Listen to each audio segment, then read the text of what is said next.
पुण्यातील जुन्या वाड्याला आग लागली आहे। पुण्यातील नाना पेठेत असलेल्या लाकडी वाड्याला आग लागली। अग्निशमन दलाच्या 5 गाड्या घटनास्थळी पोहोचल्या आहेत। आग विझवण्याचं काम सुरू आहे। आगीचं कारण अद्यापही अस्पष्ट आहे। पुण्यातल्या जुन्या वाड्यांची अवस्था खरं तर अतिशय भयावह अशीच म्हणावी लागेल। अनेक वाडे हे जीर्णावस्थेत आहेत आणि लाकडी वाडे असल्यामुळे ही आग जी आहे ती भडकलेली आहे। अक्षय बडवे आमचे प्रतिनिधी आपल्यासोबत यावेळेस फोन लाईनवरून जोडले गेलेले आहेत। अक्षय, काय अधिकची माहिती? आगीचं नेमकं कारण काय? या वाड्यामध्ये कुणी होतं का? निश्चितपणे पुण्यातील मध्यवर्ती भागात अनेक जुने वाडे आहेत आणि यातला एक वाडा जो नानापेठेत आहे, त्या नानापेठेतील वाड्याला अचानकपणे आग लागली।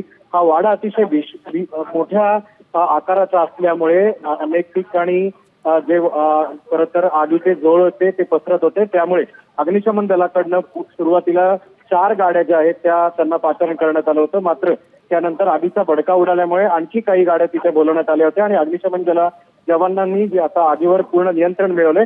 कुलिंग ऑपरेशन जे आहे ते सध्या सुरू आहे। आगीचं कारण अस्पष्ट जरी असलं आणि कुठली जीवितहानी जी आहे ती या घटनेत झालेली नसल्याची माहिती मिळाली। बिलकुल, धन्यवाद अक्षय आपण दिलेल्या सविस्तर माहितीसाठी।